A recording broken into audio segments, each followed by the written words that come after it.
guys, welcome to Love Me Some Cooking with Vicki. Today we're going to make calzones. So look, I already made one. I tested this on a bunch of little girls and they loved it, by the way. So I just want to show you before we get started. Look at this beautiful calzone. Look at the bottom. It looks like a pizzeria. And you can cut this into thirds or fourths. And this is fantastic. It's so quick and easy from start to finish, 20 minutes. You can't beat that. So let me show you how to make it, okay? We're going to start off with a bowl. You want a clean work surface because we're going to roll this out here. And I'm telling you, from making this dough to put it in the oven, to put it in your mouth and into your pie hole, 20 minutes from start to finish. So I don't care if you work third shift at the hospital, if you get what I'm saying. You can make this for yourself, okay? So let's go ahead and get started with 1 cup of flour. We are cooking, not baking, so don't even have to level it off. So this is a half cup. I'm going to put 2 in here. Okay, and to that we are going to add a packet of this Fleischmann's pizza yeast, okay? And because we're using this, we don't have to let it proof and take all day. I had somebody ask me about the pizza crust that I made for the cast iron deep dish, if I would let it sit like for 2 days, and honestly guys, I don't have time for that. I'm a soccer coach, I'm a mom, I don't have time for that. So because we're using this, we don't even have any time to have to make it proof.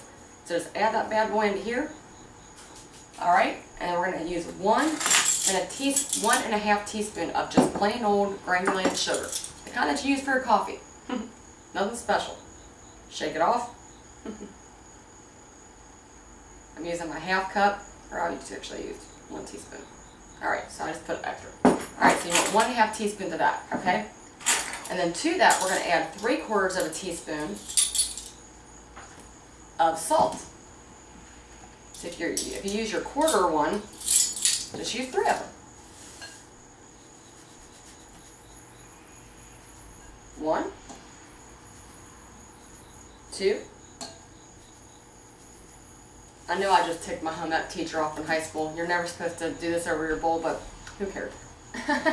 Sorry. Alright, and to that we are going to add 2/3 of very warm water. Now, when you're dealing with yeast, I know a lot of people are scared of it. For more reasons than one. But what we're going to do is, for our cooking demonstration, you're going to add 2/3 a cup to that. They say anywhere between 100 and 105 to 110 degrees. I stick my finger in it, feels like bath water. We're rolling. Got it measured. Got it added. And to this, we are going to add 3 tablespoons of extra virgin olive oil. 1, 2, 3. And that's it. Now, after we whisk this together, we're going to end up adding an extra cup of flour. So total, you're going to need 2 cups of flour. So you're just going to take your fork, start whisking it up, just till it's combined, and then you want to let it sit for a minute. Okay? And then we'll add the flour, the extra cup. So we've got our flour, our yeast, our sugar, our salt, and our water. Make sure you're scraping the sides. And if you don't get it all, don't panic. It doesn't really matter. And then just let it sit like that for a minute. Okay? And to that, we're going to add another cup of flour in just a second. Before we do that, I want to talk about the cookie sheet. I put a piece of parchment paper on here. Okay? This will not stick.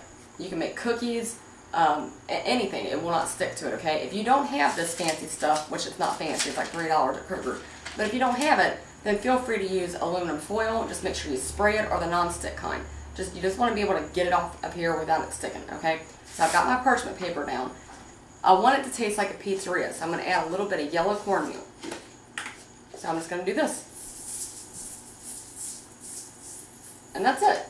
Now, I'm going to put a little bit more on my board here, or my cabinet, or my counter here in a second. But with this one that we've already made, I mean, look at how good that is. Look at how good that is. We're going to put a little topping on it, okay? But this one ball of dough is going to make 2 of these. So this is how I have 1 left, because I let the girls try the other one. So use your math. I mean, basically, I would need 2 packets of this yeast dough. This is how it comes, okay? I would need 2 packets of this, like that. okay, to be able to make 4 calzones. Alright, So figure it out for your family. And actually, when you cut these bad boys into 4s, I mean, it might feed everybody with a couple. So you never know. I don't know how hungry your family is. I know how mine is. Alright, so now I'm going to add another cup of flour. So this is a half cup, remember. Not that bad math. I am bad at math, but not that bad. Alright. So, I'm going to whisk this together. And get it going. And then I'm going to put a little flour out on my countertop here so I can roll it out. Now we've been working for what? 3 minutes? Maybe? Somewhere around there? This goes pretty fast. Okay, and you're making your dough. If you want to buy, after I throw it all over the place, if you want to buy the Pillsbury pizza dough and work from there, you can. But, quite honestly, I like it like this. I really do. I think this is fantastic. It just tastes better, I think, to make it homemade.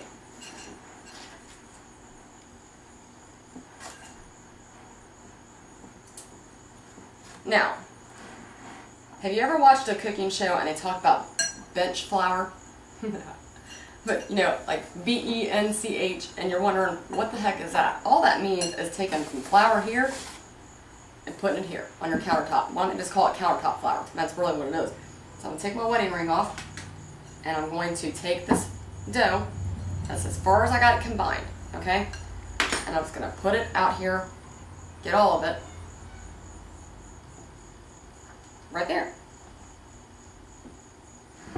Now I know this looks like a hot mess, okay, but we're going to use our hands.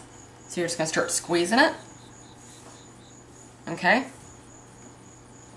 And then you're just going to start working it with your fingers.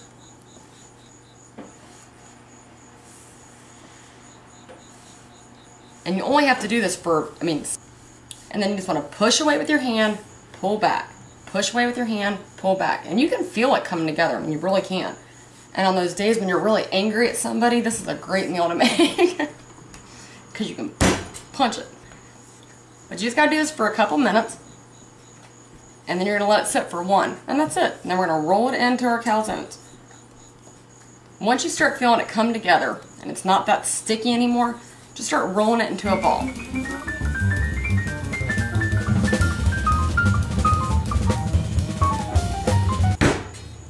Bam! That's it.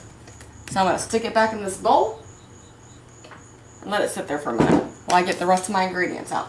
And I can put this back on. Okay, so what we're going to put in ours, what I'm going to do is I'm going to make one for my kids, one for my husband, and it's going to have pepperoni and cheese, and the one for my children, and then pepperoni and banana pepper and cheese for my husband. So let's get this stuff out. Got my pepperoni, my banana pepper, and my cheese. This is the kind of cheese that I went ahead and prepped. I bought this log of cheese. Okay, you can find this at Kroger's, any of your local grocery stores, and I just cut it up into really thin slices. Look at that. That's just how I cut it up. And so you lay that in on top, which I'll show you how to do in a second. But I bought 2 logs, got one left over to show you. This one made basically 4 calzones. So, hey, do your own math. Alright, so what I'm going to do here,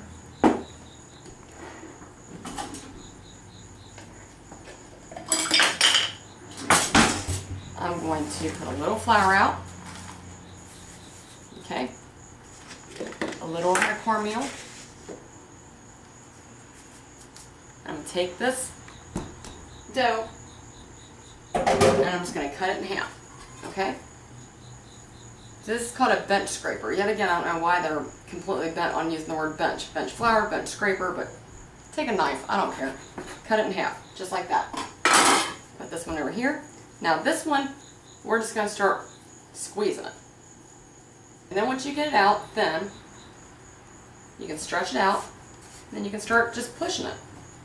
What I'm going to add to this one's my hubby's. I am going to add pepperoni, banana pepper, and cheese. So, you can put anything in here. The only thing I recommend is don't put stuff in here raw. I mean, it cooks pretty fast. So, you know, pizza parlors, they put in raw sausage and they let it cook like Uno's or something. You can't do that. Just make sure it's pre-cooked. And you can buy that sausage that's already pre-cooked, that's crumbled. at Kroger's. So just buy stuff like that. But bacon, if you made, I don't know, breakfast on a Saturday or Sunday morning and you got leftover bacon, use that in here. Now I'm going to take my cheese. And there's no rhyme or reason, no good way, no bad way. And since this is my husband's, I'm going to add some banana pepper.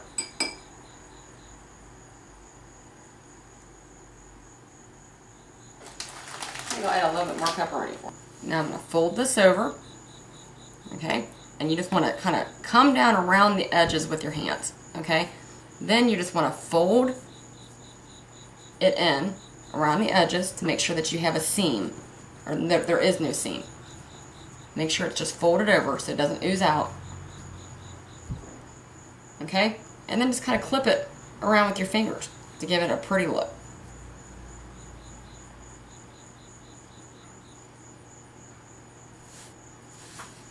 Look at that bad boy. Isn't that pretty? Take a knife, and I'm just going to cut into a little bit so it can release the steam so it doesn't puff up real bad. Okay, now I've got cornmeal down on here. I'm going to put this right here. And to that, I took 1 egg, cracked it into a coffee cup, add a little sprinkly dink of water, and beat it with a fork. And I'm just going to add a little of this egg wash because that's what's going to make it that pretty golden brown. Just a little bit. Now what I'm going to add to this, if you don't have these ingredients in your pantry, don't go out and buy them. Okay, this right here is just as good, just like that. But if you have these ingredients, this would be fantastic. What I'm going to add to it, and use your own discretion, basil, oregano, whatever. I've got Italian seasoning, sesame seed, and garlic powder. So let me show you how I'm going to do this. Boy, we're really cooking now, aren't we? A little bit of Italian seasoning. Oh my goodness, I should write a book. Oh. And a little bit of sesame seed. That's it. My measurement's great. Fluff it up in your hand, and then sprinkle it on top.